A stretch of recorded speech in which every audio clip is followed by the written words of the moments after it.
Olha aí a sabotagem de novo, né? De novo, desligou tudo, parou de gravar, simplesmente saiu da câmera.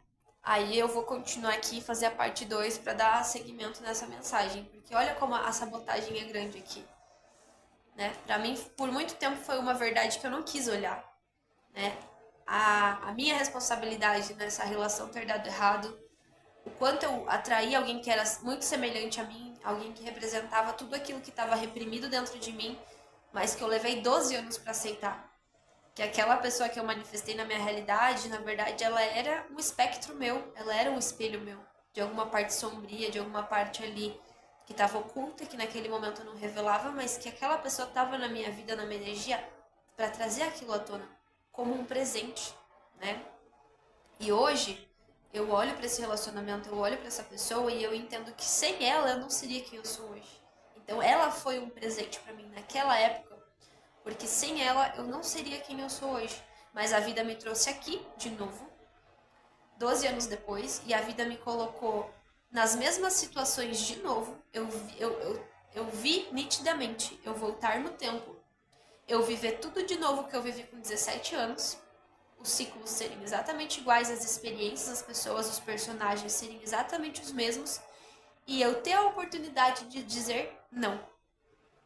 Para cada uma das situações que se apresentaram, que foi o que o meu ex-namorado fez comigo na época, e eu perceber de forma consciente aquelas situações se apresentando e eu dizer não de forma consciente. Porque eu fui lá e eu julguei, e eu disse para Deus, no lugar dele eu faria diferente. E eu fiz.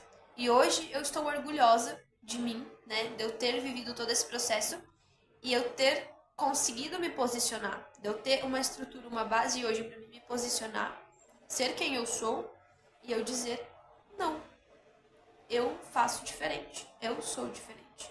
E a paz que isso traz, né? Aquela certeza de que eu estou no caminho certo. Tipo, eu precisei voltar pro meu passado para resolver pendências, porque sem essas pendências eu não teria como seguir em frente. Por 12 anos essas pendências me impediram de seguir em frente, porque era como se eu estivesse ali arrastando uma multidão nas minhas costas que eu não tinha mais força para continuar em frente trazendo toda aquela bagagem. Então eu precisei sentar, parar, olhar para tudo isso e decidir, tomar a decisão de soltar essas bagagens. E como é que a gente solta essas bagagens, né? Perdoando. Perdoando. Então, várias pessoas que chegaram na minha vida foram um presente, sim, né? Trazendo os mesmos padrões, trazendo as mesmas características, trazendo à tona os mesmos gatilhos, os mesmos sentimentos para que eu, de forma consciente, pudesse olhar para tudo isso e dizer: eu escolho perdoar tudo isso, eu escolho liberar tudo isso, eu escolho me liberar desse passado, né? Só que eu tava vivendo assim, ó, sempre em frente, sempre olhando para frente, né? E ignorando aquilo, ignorando a vida aqui. A vida tava me chamando, né? Vem pra cá, vem viver, vem experienciar, vem fazer parte disso aqui. E eu aqui, sempre olhando em frente, não percebendo que eu tava aqui perdendo a minha energia vital, seguindo em frente, ignorando a vida. É o que a dor muitas vezes faz com a gente. Então, às vezes a gente percebe no outro, mas a gente não se auto-percebe. O que eu falava no vídeo, né, que ficou sem áudio? Uma das coisas, dentre tantas que eu falei, eu me questionava o seguinte: será que eu deixei de acreditar no amor? Será que eu sou uma pessoa incapaz de amar? Né? Tem sido a reflexão da minha vida nas últimas semanas. Eu tenho me perguntado muito isso. Será que eu deixei de amar? Será que eu me tornei uma pessoa aqui, ó, fria, rainha de espadas? Porque eu ouvi recentemente me chamarem de rainha do gelo. Né? Me chamaram de Frozen. Ah, você não tem coração, você é muito fria, você é muito racional. E eu não tenho nada de espadas no meu mapa. Eu não tenho praticamente nada de gêmeos, libra e aquário que representaria a energia da rainha de espadas. Pelo contrário, eu tenho muita terra, muita rainha de ouros, muita rainha de paus, fogo que sente tudo, e muita água, né? Rainha de copas. Então, o que justificaria eu estar sendo chamada de rainha de espadas? A rainha de espadas é quem? A mulher rancorosa, a mulher amargurada do tarô. E aí eu entrei nesse questionamento. Será que eu não me permito mais amar? Será que eu me tornei uma pessoa tão racional e frio, calculista, ao ponto de desacreditar no amor? Será que eu não acredito mais no amor? E eu comecei a questionar tudo isso, e as pessoas ao meu redor começaram a questionar isso também, a me fazer refletir, a me fazer pensar. E aí eu percebi que não é que eu deixei de amar.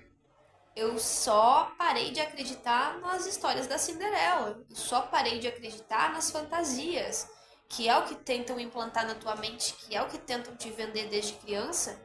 A família comercial margarina, a família tradicional brasileira, os finais felizes, os para sempre, né? Não é que eu deixei de acreditar no amor. Eu deixei de acreditar nessas histórias da Disney. Porque não tem final feliz. Todas as pessoas que já viveram um relacionamento amoroso ou um casamento sabem que estar com o outro é uma escolha diária. Aceitar os desafios de um relacionamento, aceitar os desafios da convivência, seja de um relacionamento de amizade, seja de um relacionamento de amoroso, familiar, muitas vezes a gente faz vista grossa assim, né? Um amigo seu que você ama muito, que você tem muita afinidade, aquele seu amigo, ele tem defeitos. E você muitas vezes faz vista grossa com esses defeitos. Mas às vezes você também precisa aprender a colocar limites, porque você só tá criando aquele amigo na tua vida. Você só tá ressoando com aquela energia, porque aquela energia ali quer te ensinar algo, né? Então não é que eu me tornei racional. Muitas vezes eu já entro nos meus relacionamentos hoje sabendo que vão acabar. E por que eu tenho certeza? Por que eu perdi a esperança do ficar juntos para sempre? Pessoas que têm essa visão, né, de ficar fim da vida para sempre, para todo sempre, eu já corro longe hoje. Por quê? Porque a vida me ensinou que eu só atraio para minha vida aquilo que eu preciso curar dentro de mim. E no momento que eu curar isso dentro de mim, eu vou perder ressonância com aquilo. Entende? Então, o que eu falava naquele vídeo também? Eu falava sobre chamas gêmeas. Porque a espiritualidade, ela pediu pra mim recolocar aqui algumas coisas que eu vinha me expressando, mas talvez a forma que eu vinha me expressando pra vocês era uma forma errada. Não existe certo e errado, mas a forma que eu tava me expressando talvez não estava justificando. E eu vou tentar explicar pra vocês brevemente isso agora. Eu estou sim em jornada de chama gêmea, né? Mas o que aconteceu durante esse processo? Durante muito tempo, eu vibrei na escassez. Durante muito tempo, eu vibrei na falta do meu gêmeo, eu vibrei na expectativa do dia que o meu gêmeo acordaria, despertaria, voltaria para o relacionamento, entenderia que eu sou o amor da vida dele, que a gente tinha que ficar junto e ser feliz para sempre. Durante muito tempo, eu tive problemas financeiros, eu tive problemas em várias áreas da minha vida, porque naquela área da minha vida que era os relacionamentos, o segundo degrau, eu vibrava escassez. Então, se eu vibrava o tempo todo pro universo que eu estava em falta, que uma parte minha precisava retornar para mim, o universo entendia o quê? Falta, escassez, pobreza, miséria, dificuldade, problemas, problemas, problemas. Enquanto isso, eu ali estudando sobre mecânica quântica, sobre cocriação, limpando, né? E não entendendo por que eu não criava prosperidade, se eu sabia todo o processo para criar dinheiro, para criar prosperidade, por que eu continuava criando problema, escassez, dificuldade? E era porque eu estava vibrando falta na minha parte amorosa. Então, conforme eu fui trazendo para mim, fazendo os trabalhos com a espiritualidade, buscando meus fractais, e o que é um fractal? Imagina que você é esse copo aqui, e eu vou derrubar essa xícara no chão e ela vai quebrar em 1000 caquinhos. E você tem que resgatar, catar de volta esses 1000 caquinhos que é você, para você voltar a ser um ser inteiro. Então, no processo ali de estudos das chamas gêmeas, a jornada das chamas gêmeas no mundo e tudo mais, eu fui tendo algumas analogias que elas foram me trazendo para minha verdade, que é assim: se você e a sua chama são a mesma pessoa e vocês vieram experienciar a vida em 2 corpos diferentes, por que diabos vocês estariam vivendo as mesmas coisas juntos? Se o todo já pegou a tua alma e dividiu em 2, para que vocês pudessem estar em 2 lugares ao mesmo tempo, fazendo 2 coisas diferentes ao mesmo tempo, qual seria o propósito dessas 2 partes, que é você mesmo, estarem no mesmo lugar vivendo as mesmas coisas ao mesmo tempo? Não faz sentido, né? Então eu comecei a entender que aquilo que eu projetava no meu gêmeo, na verdade, era meu. eu precisava desenvolver aquilo dentro de mim, curar aquilo dentro de mim, para mim voltar a me sentir completa, para mim voltar a me sentir inteira. E eu fiz esse processo. Eu tô nesse processo desde 2019. 2020, 2021, 2022, 2023, 2024. São 5 anos que eu tô pegando tudo aquilo que eu admiro, tudo aquilo que eu odeio, tudo aquilo que eu rejeito, tudo aquilo de pior e de melhor que eu projeto naquela pessoa e trazendo pra dentro de mim pra resolver. E hoje eu não sinto mais essa necessidade de ter alguém, porque eu me sinto completa, porque eu equilibrei o meu sagrado masculino e o meu sagrado feminino dentro de mim. Eu fiz esse processo, que é o processo da chama, de quê? Unificação do masculino e do feminino dentro, para curar, para mim me sentir um ser completo. E eu estou nessa caminhada. A minha missão aqui é perante o planeta. Eu não vim viver uma história de amor, eu não vim viver um conto de fadas. Eu vim me unificar com o todo. Eu vim encontrar a minha centelha divina dentro de mim. E esse é o meu milhão, né? Esse é o meu salto quântico, esse é o meu salto de fé, e essa é a minha maior conquista nessa vida. O que representa sucesso para mim? Talvez para você sucesso represente outra coisa.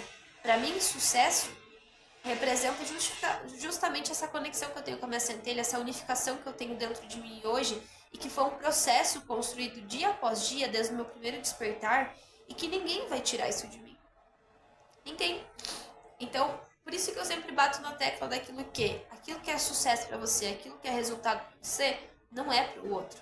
Você é um universo, o outro é um universo, cada um é um algoritmo, cada um tem suas expectativas, cada um manifesta na sua vida, aquilo que traz a completude, né? Então, a gente tem que se posicionar na nossa vida como o personagem principal da nossa vida, entender aquilo que é importante para nós, né? E o resto a gente abre mão. A gente priorizar aquilo que é importante para nós. E nesse movimento de priorizar o que é importante para nós, eu entendi que prioridade para mim era desenvolver minha autoestima. Prioridade para mim era desenvolver o meu amor próprio. Prioridade para mim era vencer o padrão narcisista que eu trago, né, dentro dos meus relacionamentos desde criança, e que constantemente eu atraí, eu continuei criando esse padrão narcisista na minha vida, até que eu aprendesse, ó, por que Deus permite, né? Eu vi muito vídeo sobre narcisistas esse final de semana. E daí um era o narcisismo na visão espiritual, né? E por que Deus permite você conviver com um narcisista? Porque o teu processo ali é aprender a se valorizar. Quanto mais você fortalece a tua personalidade, o teu eu self, quanto mais você fortalece quem você é, quanto mais autoconhecimento você desenvolve sobre você mesmo, sobre o que você gosta, sobre o que você não gosta, sobre o que é importante para você, sobre o que não é, mais você vai se fortalecendo e você vai aprendendo a colocar limites, a dizer não, a entender o que faz sentido na tua vida, o que não faz, entender quem faz sentido na tua vida, quem não faz, quem é prioridade para você na tua vida, quem não é, né? E a partir desse processo todo, dessa reflexão toda que eu precisei fazer para entender o porquê que aquele vídeo não foi permitido ser divulgado, eu percebi que existia equívocos ali na minha fala, né? Coisas que eu estava falando, verbalizando, eu estava verbalizando a partir de um ponto de vista que eu tinha do passado e não mais o ponto de vista do qual eu acredito agora. E tá tudo bem. Não é que eu não acredite mais em amor, em família, né? Eu acredito sim que tem pessoas que nasceram para viver o auge de uma família feliz, tem pessoas que nasceram para se realizar no sonho de ser mãe, de ser pai, se realizar no sonho de ter uma família. Não é o meu sonho. Eu não nasci para ser mãe. Eu passei o final de semana convivendo com uma criança de 3 anos e ali ficou muito nítido para mim que eu não tenho paciência para ter criança, eu não tenho paciência para ter filhos. E tá tudo bem. Eu não tenho que ir para um lugar de culpa, desse espaço de tipo, meu Deus, eu não amo criança, eu não tenho paciência com criança. Não é isso. Eu gosto de crianças, mas eu não quero, esse não é o meu sonho. Eu não quero gastar as 24 horas do meu dia nisso, porque a minha prioridade é outra. O meu sonho, aquilo que vai me trazer realização, é outra coisa. Então a gente tem que saber distinguir o que é o nosso sonho dos sonhos dos nossos ancestrais, ou às vezes os sonhos dos meus pais. Ah, minha mãe sonha em ser vó. Ok, eu tenho mais 3 irmãos para dar netos para ela. Não vai ser através de mim que ela vai realizar o sonho dela. Entende? Às vezes a gente tem que aprender a distinguir o que é o nosso sonho e o que é o sonho dos nossos ancestrais ou o que é o sonho de outras pessoas que a gente está tentando, às vezes, realizar o sonho do outro, mas está deixando os nossos sonhos de lado. Entende? Então, assim, eu não deixei de acreditar no amor. Pelo contrário, eu acredito em Deus, né? Através da centelha divina. Que não é aquele Deus da Bíblia, que não é aquele Deus das igrejas, das religiões, aquele Deus que está fora, aquele Deus que pune, aquele Deus do Antigo Testamento, do Velho Testamento, aquele Deus dos judeus, aquele Deus revoltado, aquele Deus de ira, aquele Deus lá fora. Eu não acredito nele. Desde muito cedo, desde muito jovem, eu sempre tive essa convicção comigo que eu acreditava num Deus que eu via através da natureza, e aí vem, né, a minha força de bruxinha. Eu sempre vi Deus nos animais, eu sempre vi Deus através da natureza, eu sempre busquei ver Deus em todas as coisas, através das sincronicidades, através de toda a mágica que acontece na vida, através dos atos singelos. Sempre foi a minha forma de ver Deus. E eu, através da meditação, eu encontrei Deus. Eu encontrei a minha centelha, eu silencio e eu observo e eu escuto Deus falando comigo através da meditação, através das pessoas, às vezes através de uma pessoa que chega e me dá uma palavra, através de um amigo, através de uma atitude do meu bichinho, eu vejo Deus conversando comigo. Então, assim, eu aprendi a ver Deus de uma forma diferente, né?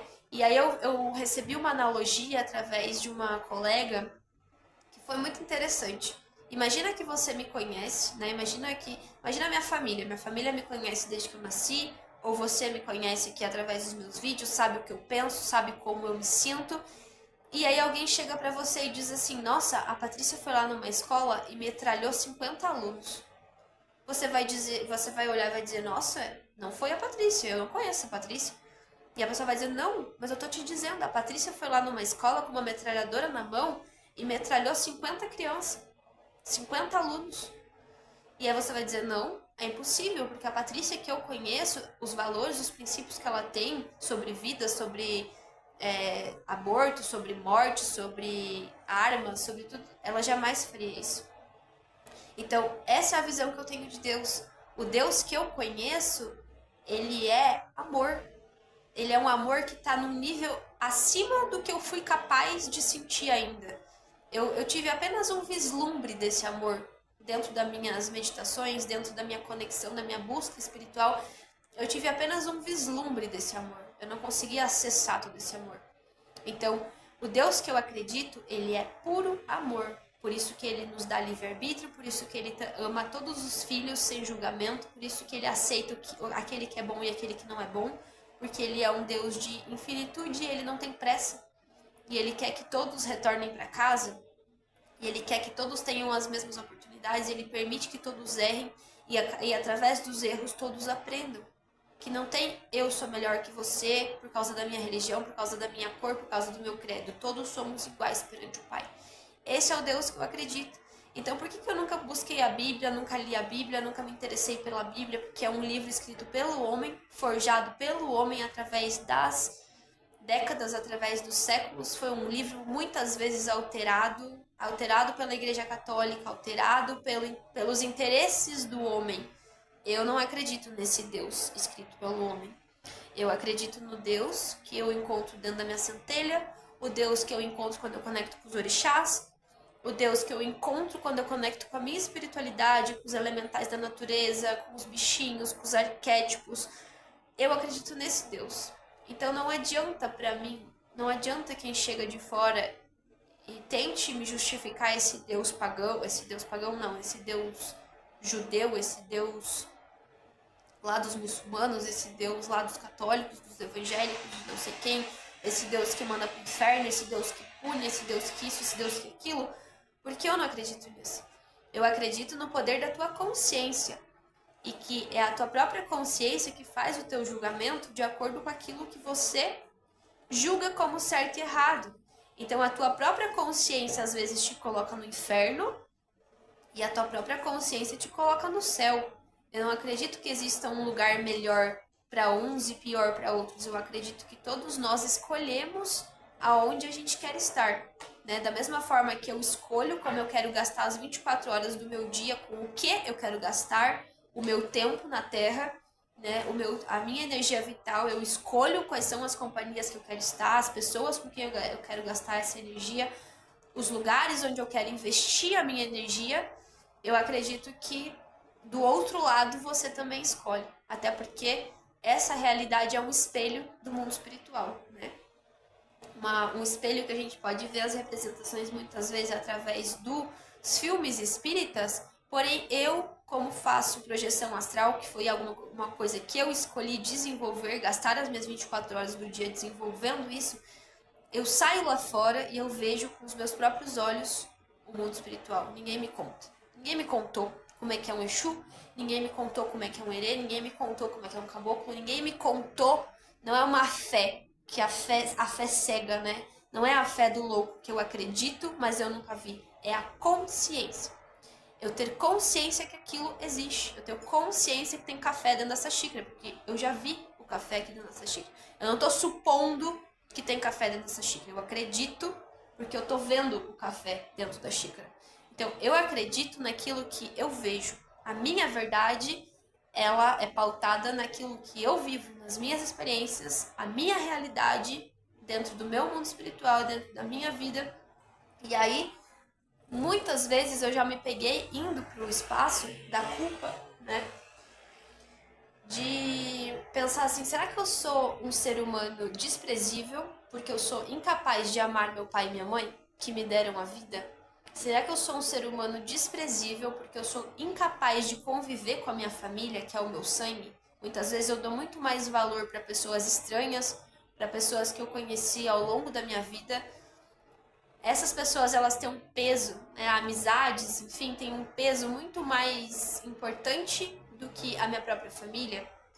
E por muito tempo eu tive nesse espaço de culpa, né? De repressão, nesse tabu de que a família vem em primeiro lugar, de que eu tenho que amar a minha família independente de qualquer coisa, independente se o meu pai abusou de mim, se ele era um estuprador, se ele era um assassino, se a minha mãe era uma narcisista que queria competir comigo, se me machucava, se me fazia de bode expiatório, tudo ela me responsabilizou, tudo ela me culpou. Eu tinha que amar esse pai e essa mãe, independente de qualquer coisa.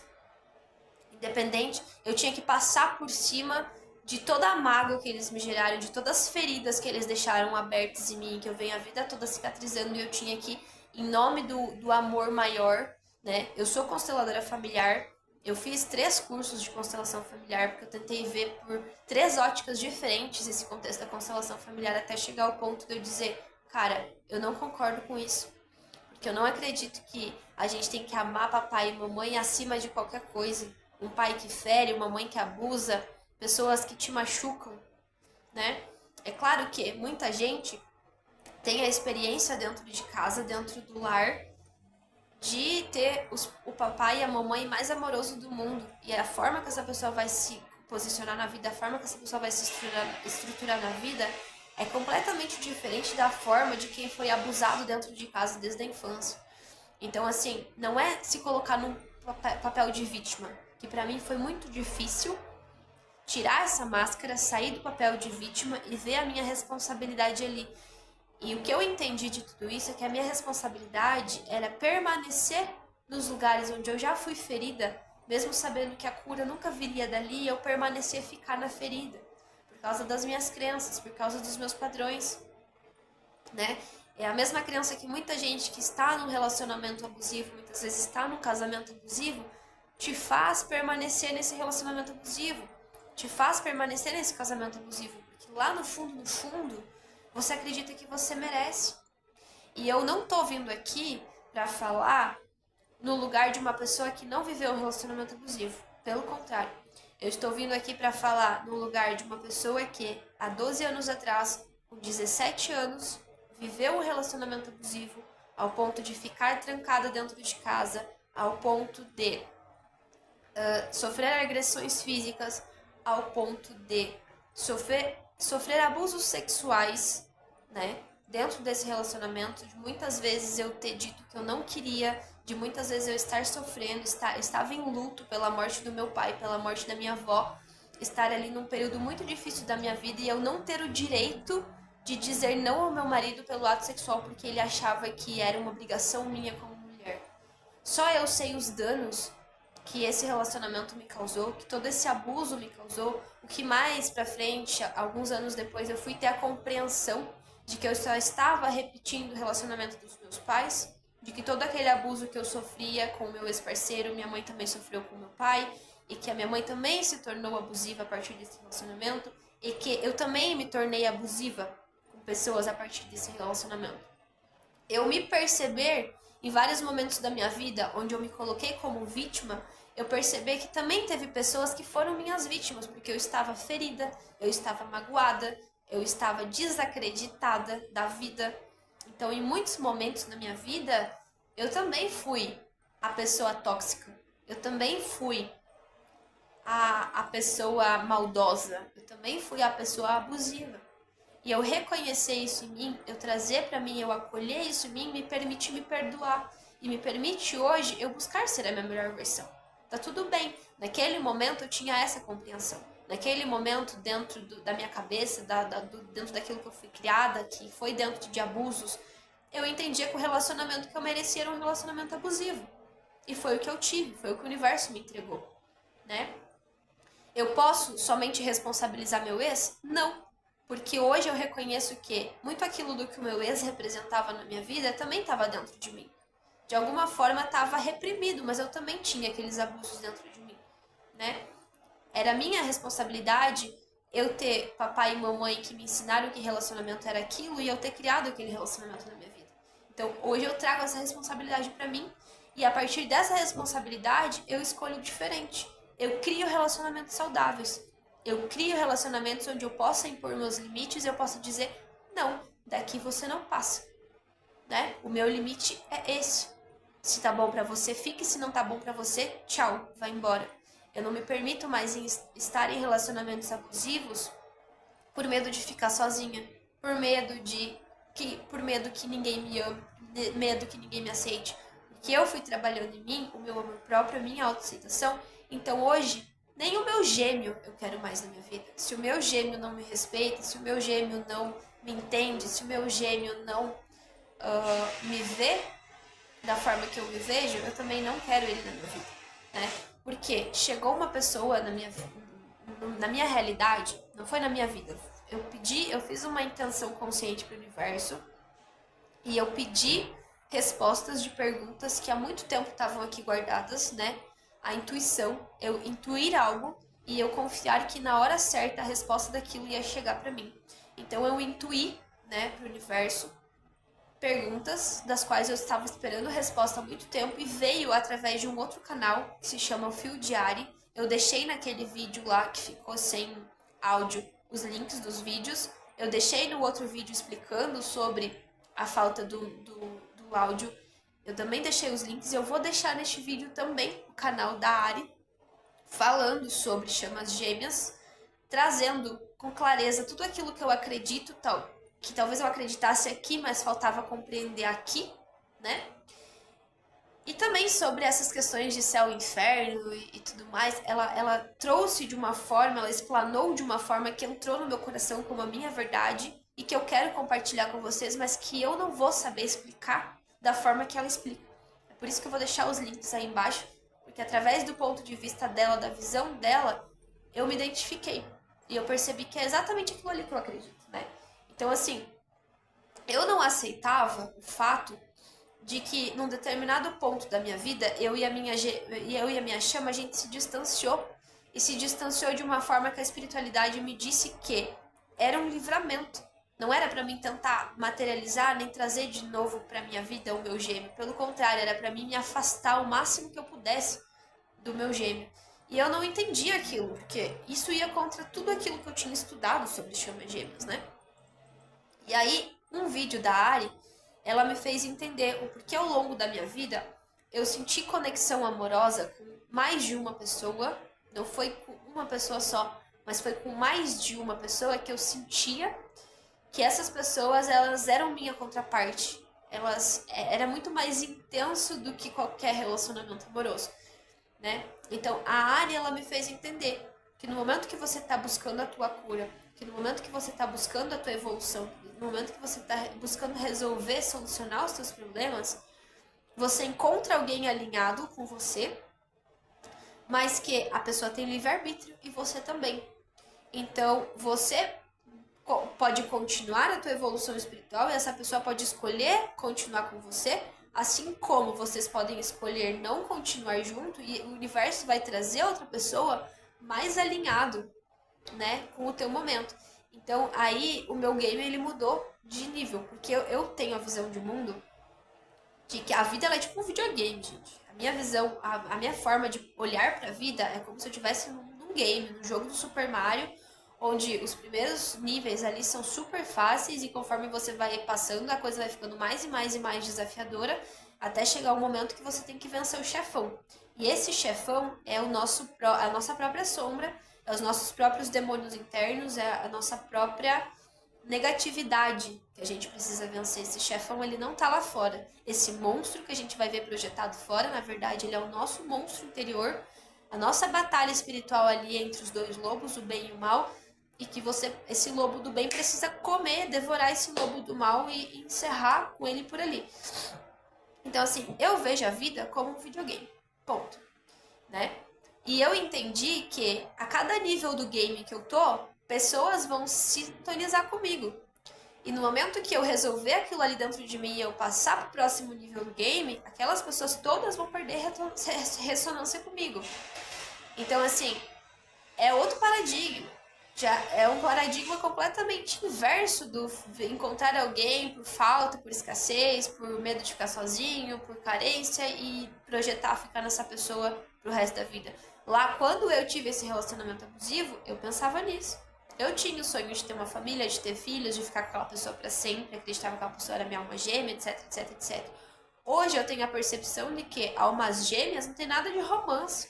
Almas gêmeas é um espelho direto seu que vem pra tua vida te mostrar o teu pior e o teu melhor lado para que você cure em você. Tudo se baseia em cura, em processos de evolução, porque tudo na vida está evoluindo, expandindo. O processo natural da vida é evolução. Então, se você tenta ficar naquilo que é tradicional, naquilo que é estável, estático, você naturalmente está indo contra a vida. Você naturalmente está indo contra a evolução da vida, que é tudo se transformar. Você está em constante transformação. Tudo no universo está em constante transformação. No universo nada se perde, tudo se transforma. Então, como a gente vai ficar em relacionamentos estáveis, onde muitas vezes você está num casamento que há 20 anos atrás você era uma pessoa, hoje em dia você está insistindo num casamento porque você acredita que você tem que ficar com essa pessoa, porque é pecado, divórcio é pecado, se separar é pecado, ser viúvo é pecado, você ser feliz.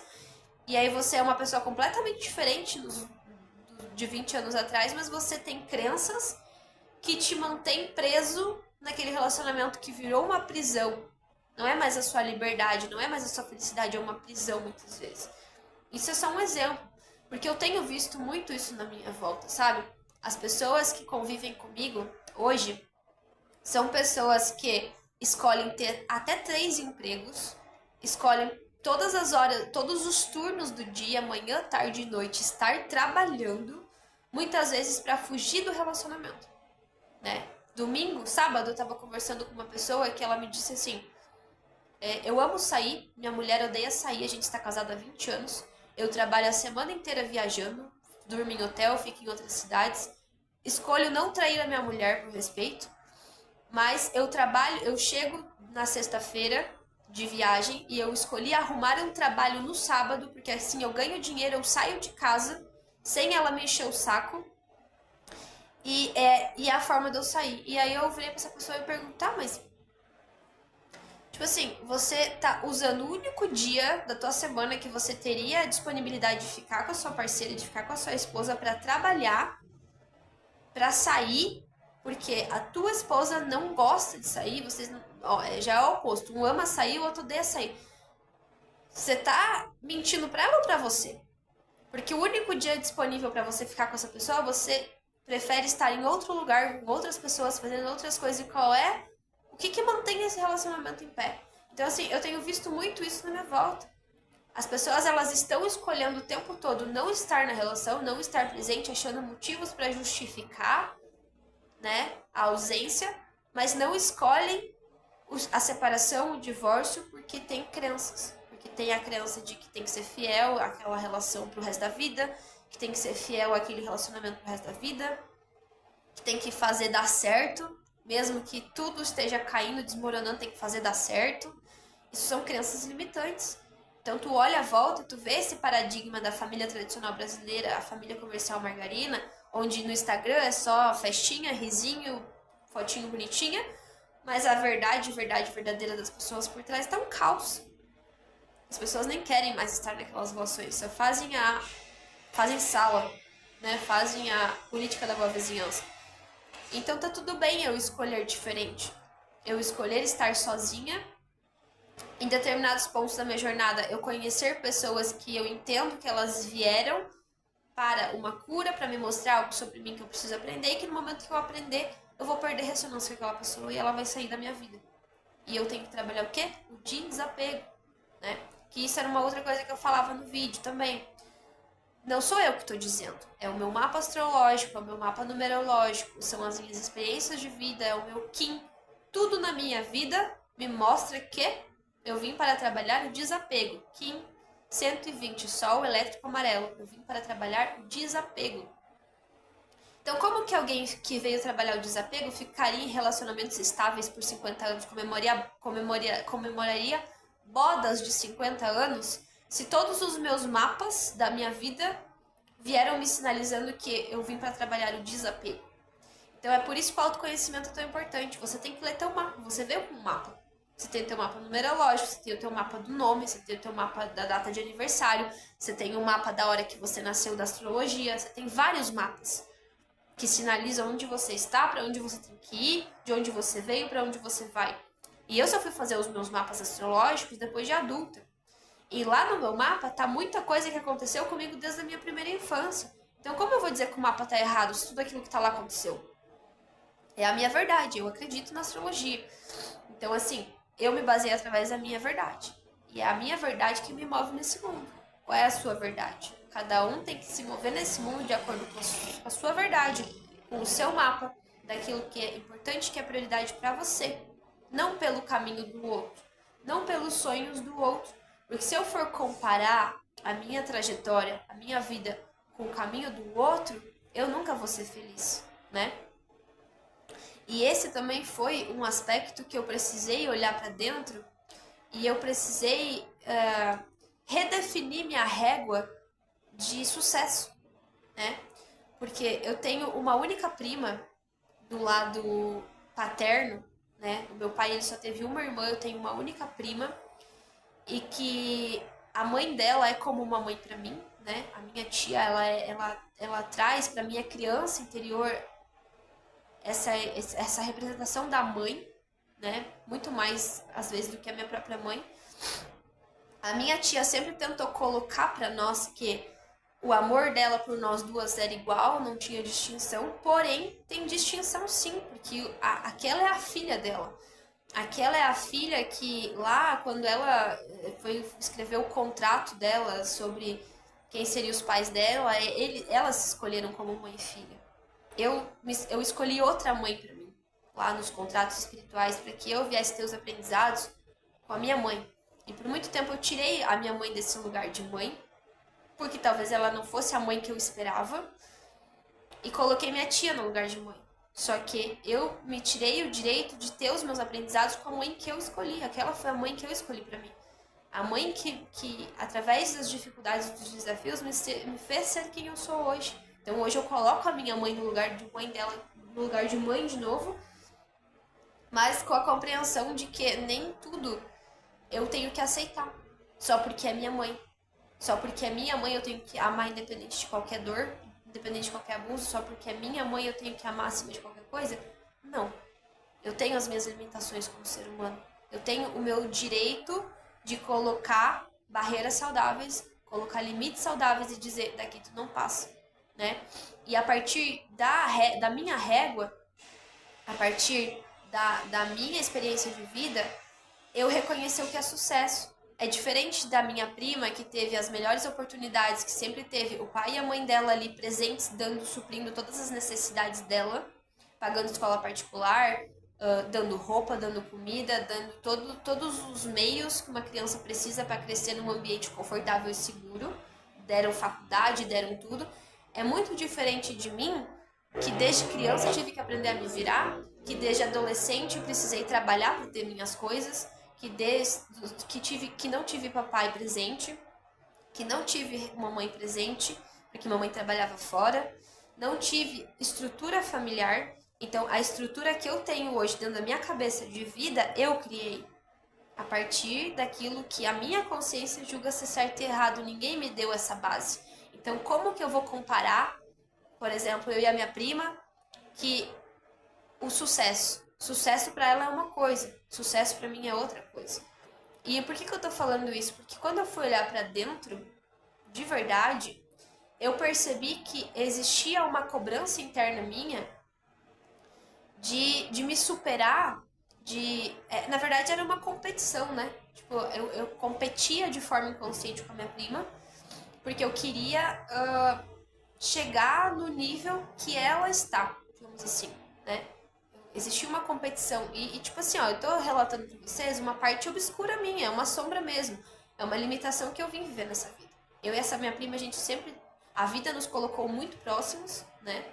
Muito conviver, muito junto, ter muita experiência junto. E quando eu fui olhar pra dentro de verdade, eu percebi muita mágoa entre nós duas. Eu percebi ali uma energia de competição velada, né? Uma coisa de tipo assim, é alguém que tem muita intimidade comigo, é alguém que convive muito comigo, mas existe entre nós duas uma rivalidade oculta.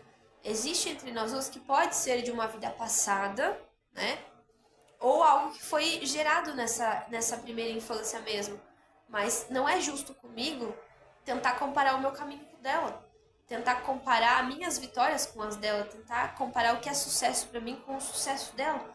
Porque nós duas queremos coisas diferentes. E no momento que eu reconheci isso, gente, isso me trouxe uma sensação de liberdade tão grande. Uma sensação de alívio tão grande. Porque é algo que, de uma forma ou outra, a sociedade tenta incutir na nossa cabeça. Que sucesso é você... Primeiro você tem que terminar o teu ensino médio, aí você tem que entrar na faculdade, aí você tem que se formar, daí você tem que comprar uma casa, daí você tem que comprar um carro, daí você tem que casar e ter filhos, e só depois que você tiver tudo isso é que vai representar sucesso. E não, por que não, né? Tipo, eu percebo que hoje, com quase 30 anos, eu tô vivendo coisas que eu queria viver na minha infância. E que eu não tive a oportunidade de viver na minha infância. E que hoje, com quase 30 anos, agora é o meu momento de viver isso, né?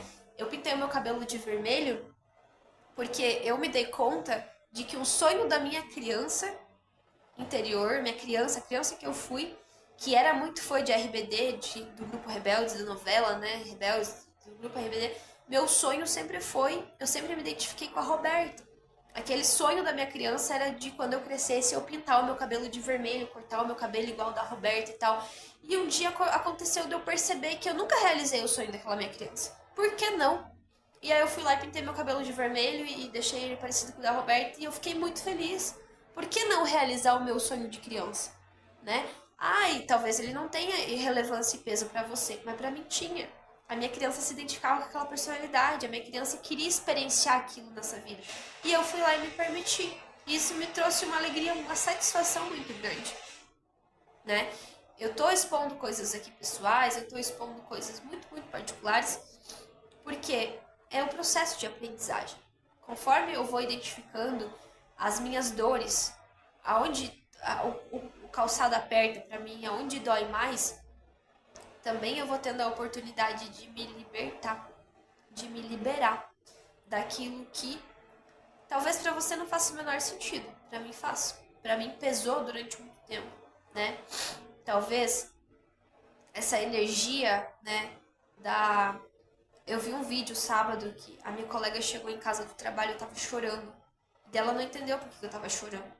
Eu falei, cara, é porque eu acabei de assistir um vídeo que o YouTube me sugeriu um vídeo sobre mães narcisistas. E eu vi, tipo, todas as características e me caiu a ficha. E assim, é muito dolorido.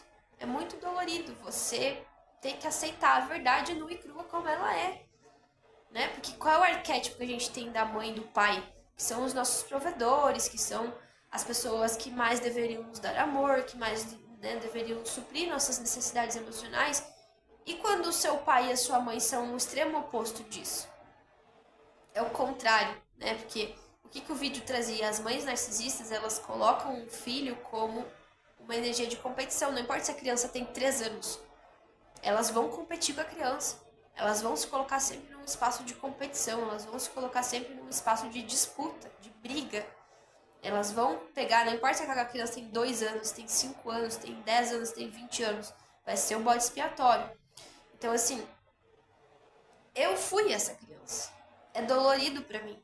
E não é um assunto que eu escondo da minha mãe. Pelo contrário, a gente sempre brigou muito sobre isso. Conforme eu fui ganhando consciência, estudando sobre esses temas, eu sempre fiz questão de falar pra ela, olha, você é isso, você age assim, você faz dessa forma. Porque na minha cabeça, eu falando pra ela como ela agia, eu estava dando oportunidade pra ela mudar. Só que para um narcisista, da visão científica, é uma doença. Da visão espiritual, é uma obsessão, é um obsessor espiritual. Então, como você faz um obsessor enxergar que ele é um obsessor? Como você faz uma pessoa doente mental perceber que ela tem uma doença? Então, qual é a minha responsabilidade? Minha responsabilidade é olhar pra mim e pensar: existe uma parte minha aqui que também é narcisista. Existe uma parte minha aqui, a parte que julga, a parte que reprime, a parte que aponta esse problema do outro, esse lado sombrio do outro. Essa parte também tá dentro de mim. Eu vou ter que olhar pra isso. Eu vou ter que sentar aqui comigo e olhar com verdade. Onde é que eu tô sendo narcisista? Quem são as pessoas na minha vida que eu também tô sendo narcisista? Que eu também tô sendo maldosa, cruel, ou, sei lá, posso estar obsediando pessoas e não tenho consciência disso. Então, espiritualidade, vem aqui, me mostra. Eu tô sendo assim? Entende? Então, é você sentar com você mesmo, pegar toda a bagunça, pegar toda a desordem e você realmente olhar de verdade. Em que momentos, em que lugares da minha vida eu estou sendo exatamente essa pessoa que eu estou julgando o outro? Eu estou sendo essa pessoa que eu estou apontando o dedo, que eu estou dizendo que no lugar dela eu faria melhor, né? E a partir disso você tem a oportunidade de cura, que é o que o ayahuasca sempre traz. Eu, como consagro medicina ayahuasca, todas as vezes que eu sento lá e consagro a ayahuasca ela me mostra o quê? Tudo que está na tua realidade é um fruto do teu inconsciente. Todos os personagens que estão na tua realidade são seus, são partes suas, são fractais seus que você precisa acolher, amar, aceitar. A raivinha do divertidamente, a alegria do divertidamente, a invejinha lá do divertidamente, todas esses fractais são seus. Você precisa acolher cada um deles e no momento que você acolhe, você vai se tornando uma pessoa mais íntegra, mais inteira, uma pessoa que se aceita, uma pessoa que é mais flexível com você e é mais flexível com os outros. Uma pessoa que respeita seus limites e respeita dos outros. E não adianta a gente tentar ensinar para o outro processo se o outro não quer aprender. Essa é uma lição importante também, que a gente precisa parar de querer curar quem não quer cura. A gente precisa parar de querer resolver os problemas de quem não quer resolver os problemas. Às vezes para aquela pessoa tá tudo bem ser daquele jeito. Ela gosta de ser daquele jeito. E você tá tentando resolver um problema que a pessoa não quer solução. Você tá tentando curar uma coisa que a pessoa não quer curar. Então isso também é um aprendizado. De você só ir meter teu bedelho, de você só ir oferecer ajuda para quem tá te pedindo ajuda. E respeitar o livre-arbítrio do outro, assim como Deus respeita o nosso. Se a pessoa não quer ajuda, se a pessoa não quer mudança, se a pessoa não quer cura, se a pessoa não quer solução, não ofereça a solução, a não ser que ela te peça. Enquanto isso, vai cuidar de você, vai cuidar da sua vida, vai cuidar dos seus problemas, vai cuidar do seu jardim, vai cuidar da sua horta, vai cuidar da sua grama, vai limpar os seus vidros, o seu emocional, a sua mente, né? Vai cuidar das suas plantinhas. E é isso, eu vou encerrar esse vídeo porque tá ficando escuro aqui, eu já perdi a luz, né? Eu consegui trazer um pouquinho do que foi conversado no outro vídeo, claro que não com as mesmas palavras, eu precisei passar o final de semana inteiro refletindo e batendo nessas teclas de todos os assuntos que eu tinha pautado, se aquilo realmente fazia sentido pra mim ou não, porque a partir dali eu escolhi vir falar, né? Mas não precisa ser tudo num vídeo só. Eu falo um pouco hoje, eu falo um pouco amanhã, eu falo um pouco depois. E assim você vai trazendo pra dentro e vai pegando aquilo que ressoa com você. E o que não ressoa você solta também, tá tudo certo. Um beijo e até a próxima. Tchau, tchau.